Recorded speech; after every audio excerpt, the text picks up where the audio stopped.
बहुत सारे क्वेश्चन हैं जो आपके दिमाग में चल रहे होंगे आईआरएफसी के रिगार्डिंग में। और सबसे पहले भाई बात करते हैं यहाँ से।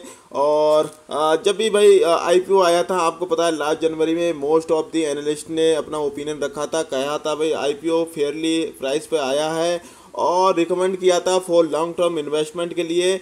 और देखा होगा country their production it was listed a discount, और उसके बाद भी देखा होगा कि लिस्टेड हुआ था जब आईआरएफसी तो डिस्काउंट पे लिस्टेड हुआ था। और उसके बाद से भाई फर्दर देखा होगा डाउन गिरा था stock despite good result and payment of A moderate dividend, जबकि इतना अच्छा डिविडेंड देता है और रिजल्ट भी काफ़ी अच्छे थे। और it is the only company now traded below the issue price. ये भी बात सही है, जितनी भी कंपनियां लिस्टेड हुई हैं आईपीओ आया है उनमें से ये एकमात्र कंपनी है जो अभी भी भाई ट्रेडेड इशू प्राइस से नीचे ट्रेड कर रही है। और बिजनेस इनका स्टेबल है, गवर्नमेंट बैक करती है, नील एनपी हैं, फ्यूचर अच्छा डिविडेंड देती हैं। और all these have been ignored in this bull market. और फिर भी आप देखेंगे तो कोई ज़्यादा भागा हुआ स्टॉक नहीं है इस बुल मार्केट में। और I wonder why what's wrong with the company. तो इनको भी आश्चर्य हो रहा है कि what wrong with the company, company में ऐसा क्या हो गया जो भाई नहीं भाग रही है। तो देखो भाई, मैं पहले बता दूं मैं इसमें क्या ओपिनियन दे सकता हूं आपको 2-3 एग्जाम्पल बताऊंगा और जिससे आप हो सकता है सेटिस्फाई हो सकता है ना हो। और ये मेरा पर्सनली व्यू है। मुझे ऐसा लगता है कि कभी कभी कुछ कंपनियां चाहे कितनी भी अच्छी हो, कुछ दिनों भाई कुछ कभी कभी होता है 6 महीने तक कंसोलिडेट करती हैं, कभी कभी होता है इवन 1 साल तक भी कंसोलिडेट करती रहती हैं। और एक एग्जांपल बता देता हूँ, हिंदुस्तान यूनिलीवर काफ़ी शानदार blue chip multi bagger stock है और रिजल्ट भी अच्छे थे। आप देखोगे 1 साल में उसके रिटर्न तो कोई भी रिटर्न बना के नहीं दिया 1 साल में, वहीं चल रहा है ऑल दो उसी आसपास में। एक एग्जांपल ये दे दिया। दूसरा एग्जांपल आपको दे देता हूँ फार्मा सेक्टर का, एबट इंडिया बहुत ही शानदार स्टॉक है मतलब फार्मा सेक्टर का, लेकिन फिर भी वो 1 साल में कोई भी रिटर्न बना के नहीं दिया, वहाँ का वहीं चल रहा है। तो इस तरीके से आपको तो एग्जाम्पल बता दिए। इसी तरीके से आईआरएफसी भी है जो भाई जब से लिस्टेड हुआ है लेकिन कोई ज़्यादा खास अभी रिटर्न दिए नहीं है। तो हो सकता है टाइम लगे, लेकिन वही आने वाले टाइम में जिस तरीके से आपने देखा हो आईआरसीटीसी जिस तरीके से रेलटेल आदि भागे हैं उस तरीके से हो सकता है इसमें भी एक ब्रेकआउट आ जाए। अब देखते हैं भाई आपके जनरली दिमाग में क्या क्या क्वेश्चन आते हैं उनके बारे में मैं बताऊंगा। Is IRFC share good for long term? देखो ये सारे जो क्वेश्चन है इनके आंसर जो होंगे वो मेरे खुद का पर्सनल व्यू है, तो बाकी हो सकता है भाई किसी और का व्यू और कुछ हो और सारे जो एनालिस्ट है उनके व्यू और कुछ हो सकते हैं, पर मेरा व्यू है वो मैं बता देता हूँ।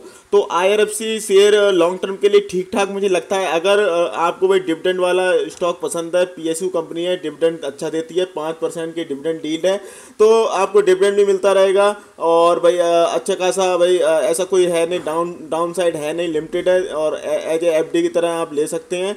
और रिस्क भी ज़्यादा है नहीं कंपनी में, तो लॉन्ग टर्म के लिए मुझे ठीक ठाक लगता है। अगर आप डिविडेंड लवर हैं, अगर डिविडेंड लवर नहीं है तो आप इसको अवॉइड कर सकते हैं। अब इसके बाद इज आईआरएफसी की डिविडेंड, हाँ डिविडेंड देती है, अच्छा खासा डिविडेंड देती है। Y did IRFC IPO fail? तो आईपीओ फेल का कोई ऐसा रीज़न नहीं था, पर पता नहीं एनालिस्ट ने भी अच्छा सुझाव दिया था, तो इस पे तो मैं कोई कमेंट्स करना नहीं चाहूँगा। मुझे भी अभी तक रीज़न नहीं मिला कि भाई क्यों इसका आईपीओ फेल हुआ था, जबकि इससे जो बेकार कंपनियां थी उनका भी भाई लिस्टेड में अच्छा गेन करके गई हैं, उसके बाद भी अच्छा कर रही हैं। इसके बाद इज आईआरएफसी डेट फ्री? तो डेट फ्री है कंपनी। और इसके अलावा is IRFC share worth buying? तो अभी जब तक भाई मैं बताता हूँ कि आईपीओ के प्राइस से नीचे नीचे चल रहा है, जो जहाँ पर भाई इसका इशू प्राइस आया था, तो अब तक मुझे लगता है भाई वैल्यू इसमें स्टॉक में है। और यही सारे क्वेश्चन थे जिनके जवाब मैंने आपको दे दिए हैं। और डिविडेंड पेड मंथली? भाई मंथली नहीं भाई, स्टॉक कभी कभी दे देते हैं, क्वार्टरली भी मिल जाता है, कभी कभी साल में एक बार देते हैं, तो ये कंपनी टू कंपनी डिपेंड करता है। और बाकी कभी कभी कंपनियां 2 बार साल में डिविडेंड दे देती हैं, तो ये भाई कंपनी के ऊपर डिपेंड है। कोई कोई एक ही साल में एक बार देती है, वो अपनी अर्निंग के ऊपर देती हैं, और कोई कोई कंपनी देती भी नहीं है डिविडेंड कभी कभी। अब देख लेते हैं भाई जो एक्सपर्ट है उनके क्या जवाब हैं। Is IRFC share good for long term? तो ये भाई जी वालों का कहना है, the managing editor said that the long term investor IRFC stock can comfortably keep it the portfolio, the stock should be held 1 से 3 साल के लिए रख सकते हैं, ये इनका कहना है। अब देखते हैं इज आईआरएफसी गिविंग डिविडेंड? हाँ डिविडेंड इन्होंने लिखा है देती है, और दिया है ₹1 का डिविडेंड, तो लगभग डिविडेंड डील हुई 4.29% की डिविडेंड डील है इसकी। अब देख लेते हैं why did IRFC IPO fail? तो इनका कहना है कि कि IRFC share fail to mirror the listing gain that other railway PSU too. जैसे आपने IRCT देखा होगा, RVNL, इनकी काफ़ी अच्छी लिस्टिंग हुई थी, पर इसकी moderate growth in the earning की वजह से हो सकता है IRFC गोइंग अहेड इनसे पीछे रह गया।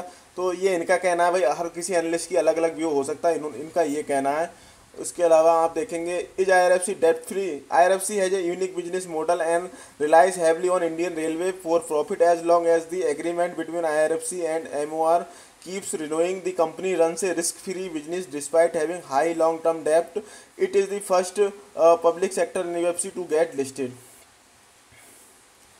उसके अलावा देखेंगे तो is IRFC share worth buying? The share is worth holding long term at least of 3 to 4 quarters, says Gaurav Garg of Capital Via Global Research. He expects IRFC to give good return. तो भाई ये इनका कहना है।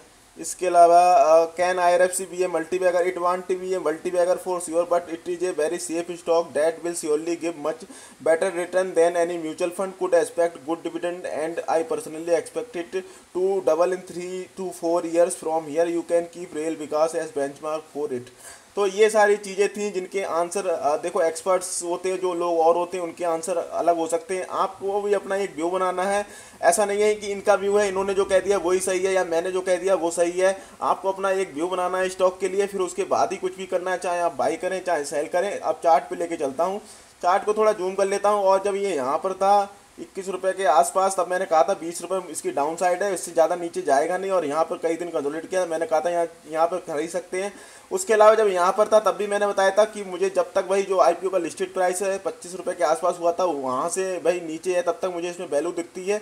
और जिस तरीके से आप देखोगे लॉकडाउन खुला है तो IRCTC भागा है, जिस तरीके से आपने देखा रेल टेल भागा, लेकिन अभी भी एक रैली रह गई है IRFC में। तो मुझे लगता है वो ड्यू है, वो कब आएगी ये तो मैं नहीं बता सकता। हो सकता है कंसोलिडेशन हो तो इस महीने आ जाए या अगले महीने आए, ये तो भाई कोई भी प्रिडिक्ट नहीं कर सकता, लेकिन आएगी ज़रूर। और इसको आप दोबारा कंसीडर कर सकते हैं अगर ये 24 रुपये के आसपास मिले। ऑल दो CMP पे खरीद सकते हैं, लेकिन आप ये ना कहें कि भाई मैंने खरीद लिया नीचे कैसे आ गया, तो भाई थोड़ा वेट भी कर सकते हैं। तो ऐसा कोई वो नहीं है, आपकी मर्जी है। और बाकी आपको नहीं पसंद है PSU स्टॉक, आपको भाई PSU स्टॉक कंपनियां नहीं पसंद है, तो भाई आप ब्लू चिप मल्टीबैगर स्टॉक खरीद सकते हैं। यहाँ पर RSI देखेंगे तो वीक हुई है, यहाँ पर भी सेल सिग्नल बन गया है, तो हो सकता है थोड़ी गिरावट हो जाए, तो आप वेट कर सकते हैं। और या तो भाई अपनी मर्जी है आपकी, नहीं खरीदना चाहें तो कोई ज़रूरी नहीं है। दुनिया भर के अच्छे अच्छे स्टॉक पड़े हैं ब्लू चिप मल्टीबैगर, ये नहीं तो दूसरा सही, दूसरा नहीं तो तीसरा सही। ऑल दो भाई शेयर मार्केट में पैसे बनाने हैं, चाहे भाई IRFC बनाए चाहे कोई दूसरा शेयर बनाए, लेकिन हमें क्या अपने भाई अपना एक रूल है उस पर चलना है, अपनी स्ट्रेटजी बनाई है उस पर चलना है कि अगर वैल्यू दिखती है तो आप परचेज कर सकते हैं, और अगर नहीं करना चाहें तो कोई दिक्कत वाली बात नहीं है। बाकी मैंने पके पकाए स्टॉक की वॉच लिस्ट दे दी है, तो उसमें से आप देख सकते हैं। और बाकी भाई वीडियो को दोस्तों के साथ शेयर कर देना। और भाई अगर अपना इन्वेस्ट करना है तो अपने फाइनेंशियल एडवाइजर से भी पूछ सकते हैं, और ऑल दो अदर चैनल्स हैं उनसे थोड़ी सी भाई देख सकते हैं, उनको देख के अपना व्यू बना सकते हैं। कुछ मेरे चैनल में जो भी मैं बताता हूँ उसको देख सकते हैं, तो अपने व्यू के हिसाब से आप कर सकते हैं जो भी आपको करना है। और चैनल को सब्सक्राइब जरूर कर लेना और दोस्तों के साथ शेयर कर देना। जय हिंद दोस्तों।